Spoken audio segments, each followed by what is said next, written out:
Assalamualaikum warahmatullahi wabarakatuh.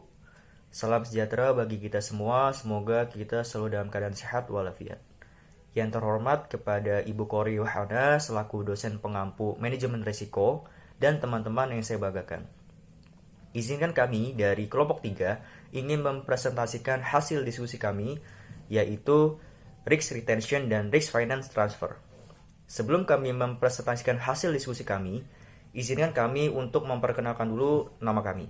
Nama saya Agus Satria Putra dengan NIM 170611979. Nama saya Harfianti Nurwafa dengan NIM 17076199005. Perkenalkan, nama saya Pungki Dwi Kartika dengan NIM 17076199118. Baik, pertama saya akan membahas tentang risk retention atau penanggungan sendiri, yang mana merupakan penanganan risiko secara mandiri atau pembiayaan sendiri.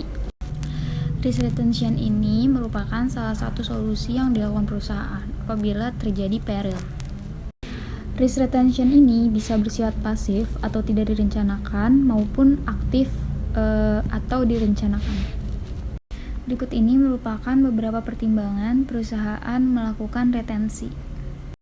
Yang pertama yaitu perusahaan memiliki beberapa lokasi sehingga sangat kecil kemungkinan terjadinya peril atau kerusakan secara serentak. Kemudian juga pertimbangan dari manajemen sendiri untuk menyiapkan dana apabila terjadi kerugian-kerugian khusus maupun kerugian yang relatif besar. Kemudian adanya sistem internal yang up to date sehingga apabila terjadi kerugian-kerugian itu bisa ditangani dengan cepat dan tepat. Kemudian hal ini juga merupakan keharusan yang harus dilakukan karena mengingat tidak ada alternatif lain. Selain itu juga karena ditakutkan ada kesalahan apabila kita hanya mengandalkan asuransi. Setelah pertimbangan dasar untuk melakukan retensi, setelah ini kita akan membahas pertimbangan ekonominya. Yang pertama yaitu untuk penghematan, karena dengan melakukan retensi ini kita akan mengurangi biaya yang akan kita keluarkan ketika penanggulangan resiko yang akan datang. Kemudian kita dapat mengurangi kerugian, baik secara finansial maupun non-finansial. Kemudian untuk meningkatkan pendapatan lain atau non-operational income, seperti mendapatkan bunga dari asuransi. Kemudian retensi juga mengurangi beban pajak karena retensi itu sendiri mengurangi laba. Saya akan menjelaskan mengenai tujuan melakukan retensi bagi suatu perusahaan. Ada 4 tujuan. Yang pertama yaitu tujuan keuangan, yaitu perusahaan berusaha untuk mengurangi biaya pengelolaan dan mengurangi dana yang harus disediakan untuk cadangan kerugian. Asumsikan saja nih, adalah perusahaan lebih efisien daripada perusahaan asuransi akan lebih efektif karena lebih mengetahui risiko-risiko dalam perusahaan sendiri. Selanjutnya yang kedua ada tujuan fleksibilitas, yaitu perusahaan beranggapan akan memperoleh ruang gerak yang lebih luas, lebih lebar dan tentunya lebih fleksibel gitu ya, dibanding jika kita menyerahkan kepada perusahaan asuransi yang sifatnya itu lebih ketat dan lebih kaku dalam melakukan underwriting atau analisis risiko untuk jaminan dan kondisi-kondisinya. Selanjutnya, tujuan yang ketiga ada tujuan pengawasan. Dengan adanya retensi, pengawasan kerugian akan dilakukan lebih seksama karena perusahaan yang berkepentingan untuk mengurangi kerugian dibandingkan perusahaan asuransi. Dan tujuan yang keempat yaitu tujuan penyelesaian lebih cepat dan lebih berkualitas, yaitu jika terjadi peril nih, perusahaan dapat lebih cepat dalam menyelesaikan kerugian atau memulihkan kembali kerusakan tanpa ada prosedural yang berbelit-belit hingga produksi yang tidak terhenti dibandingkan dengan mengajukan klaim pada perusahaan asuransi yang prosedurnya itu lama gitu ya, memakan waktu yang cukup lama dan berbelit-belit. Demikian juga pemberian penghargaan pada karyawan, misalnya untuk tunjangan hari tua atau dana pensiun. Saya akan membahas mengenai alasan perusahaan melakukan retensi. Yang pertama, keharusan karena perusahaan tidak punya pilihan lain. Keharusan menanggung sendiri resiko disebabkan karena perusahaan tidak memiliki pilihan lain untuk memindahkan suatu risiko tersebut. Contohnya, resiko tanggung jawab untuk tindak kriminal atau keusahaan harta. Jadi belum ada nih perusahaan asuransi yang bersedia untuk menangani kedua resiko tersebut. Selanjutnya ada biaya. Nah, jika perusahaan memindahkan risiko kepada perusahaan asuransi, maka perusahaan memiliki kewajiban untuk membayar premi yang sudah dikategorikan. Yang pertama itu ada loss allowance, yaitu perkiraan pihak asuransi tentang kerugian harapan pihak tertanggung. Yang kedua ada loading yang meliputi biaya profit margin dan perkiraan pengeluaran yang tak terduga. Selanjutnya ada kerugian dan harapan. Nah, jika perusahaan percaya bahwa kerugian harapan yang dihitung itu lebih rendah dari perkiraan pihak asuransi, maka perusahaan dalam jangka waktu yang panjang dapat menghemat pengeluaran sebesar selisih kedua perhitungan itu. Bahkan jika kerugian harapan sama dengan perhitungan pihak asuransi, maka pilihan yang tepat masih pada retensi. Nah, di samping perkiraan kerugian dan harapan, harus pula dipertimbangkan yang namanya perkiraan penyebaran kerugian harapan. Jika perusahaan menghadapi kerugian yang mungkin tahun berikutnya itu lebih besar daripada yang disanggupkan, maka perusahaan harus sanggup membayar premi asuransi lebih besar dari kerugian harapan, dengan maksud menghilangkan ketidakpastian dalam jangka waktu yang pendek. Selanjutnya ada opportunity cost, yaitu menyangkut timing pembayaran premi dibandingkan dengan pengeluaran untuk kerugian.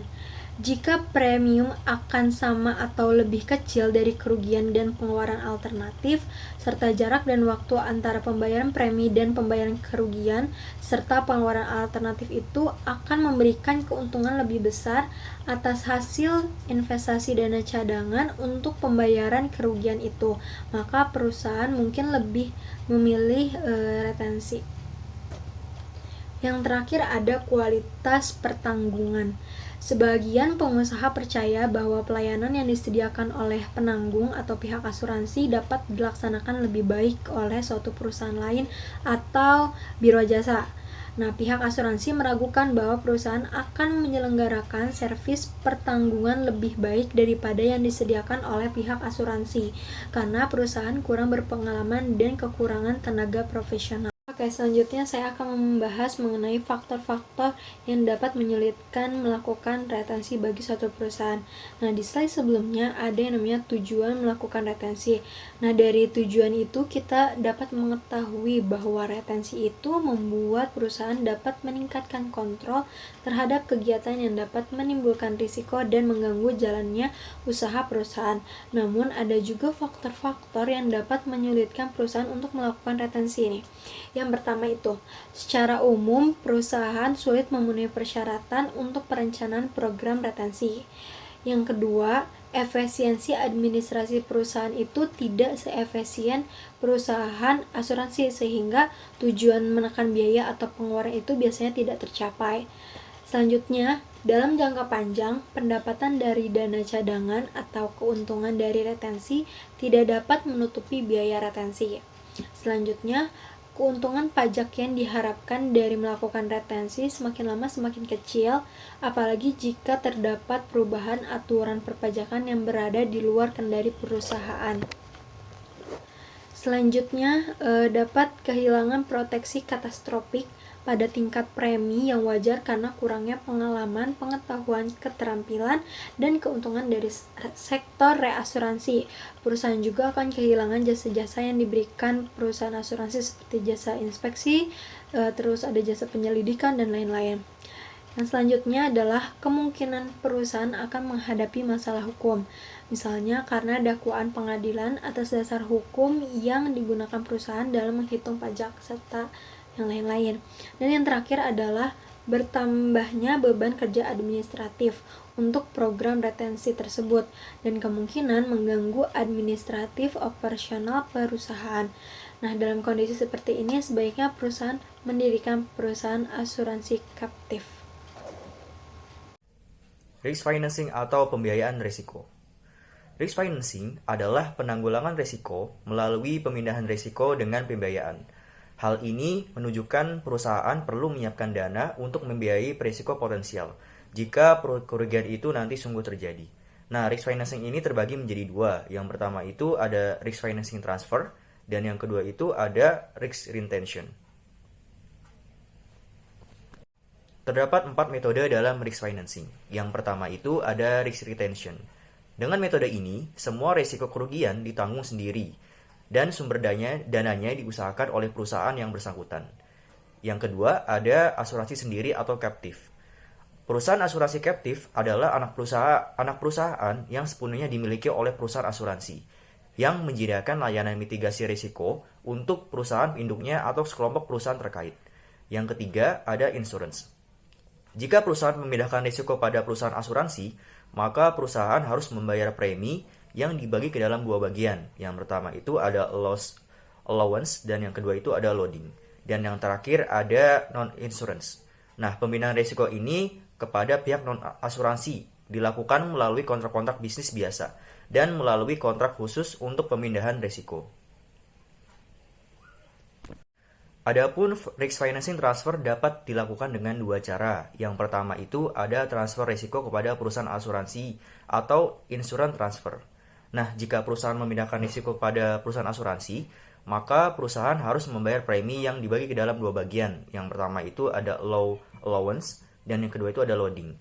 Dan yang terakhir ada transfer risiko kepada perusahaan lain yang bukan perusahaan asuransi atau non-insurance transfer. Nah, pemindahan risiko kepada pihak non-asuransi ini dilakukan melalui kontrak-kontrak bisnis biasa dan melalui kontrak khusus untuk pemindahan risiko. Selanjutnya ada contoh non-insurance risk financing transfer. Yang pertama ada melalui leasing. Lessor dapat memindahkan kepada penyewa tanggung jawab keuangan untuk kerusakan harta atau kecelakaan badan bagi pihak ketiga. Sebelum ditandatangani, perjanjian tanggung jawab seperti itu berada pada pihak lessor. Yang kedua, melalui perjanjian leasing. Lease juga dapat menggeser kerugian potensialnya kepada lessor, tergantung bagaimana perjanjian itu dibuat. Perpindahan risiko juga terjadi pada kontrak pembangunan suatu bangunan, di mana dalam kontrak disebutkan adanya pembayaran premi risiko. Dan yang terakhir ada neutralization, yang mana merupakan proses menyeimbangkan kans kerugian atas kans keuntungan. Contoh yang paling populer adalah dunia perdagangan dalam hedging.